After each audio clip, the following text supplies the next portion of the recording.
대법원의 판단을 취재 기자와 좀 더 알아보겠습니다. 법조팀의 최웅경 기자가 나와 있습니다. 우선 직권남용이 어떤 혐의인지부터 좀 설명을 해주시죠.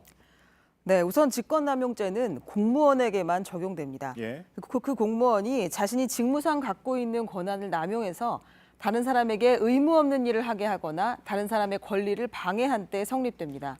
이렇게 되면 5년 이하의 징역, 10년 이하의 자격정지를 선고할 수 있습니다. 네, 그럼 이번 사안에 대해서는 대법원은 어떻게 판단한 겁니까?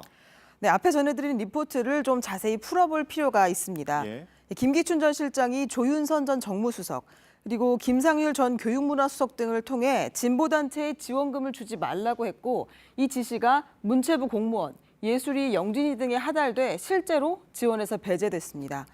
대법원은 이걸 예술이 등의 독립성을 침해한 위법한 행동이라고 봤고 정당한 지휘감독권의 범위에 속하지도 않는다고 했습니다. 비서실장이 권한을 남용했다고 판단한 겁니다. 네, 그럼 대법원은 의무에 없는 일을 하게 했느냐 이걸 더 엄격하게 봐야 된다 이런 판단을 한 건가요? 네, 그렇습니다. 공무원들이 한 일이 법에 근거한 것인지를 먼저 봐야 된다고 했습니다. 예. 대법원은 김 전 실장의 지시를 받은 공무원들의 행동을 둘로 나눴는데요. 예술인들에 대한 지원 배제는 의무 없는 일이었다고 봤고 이 과정에서 각종 명단을 상부에 보내고 공모사업 진행 상황을 수시로 보고한 건 의무가 있는 일이라고 판단했습니다. 그러니까 지원 배제는 유죄, 네. 보고 업무는 무죄 이렇게 본 건데 네. 왜 그런 판단을 한 겁니까?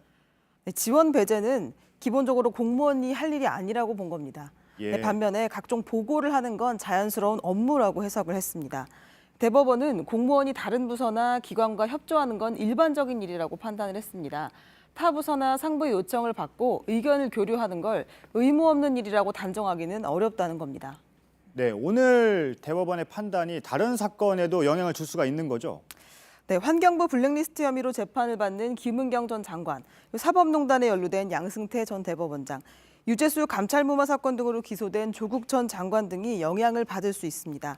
검찰은 직무 범위를 벗어난 지시를 했는지뿐 아니라 이들이 하급자에게 의무 없는 일을 시켰다는 점을 명확히 입증해야 할 것으로 보입니다. 네, 알겠습니다. 법조팀의 최웅경 기자였습니다. 잘 들었습니다.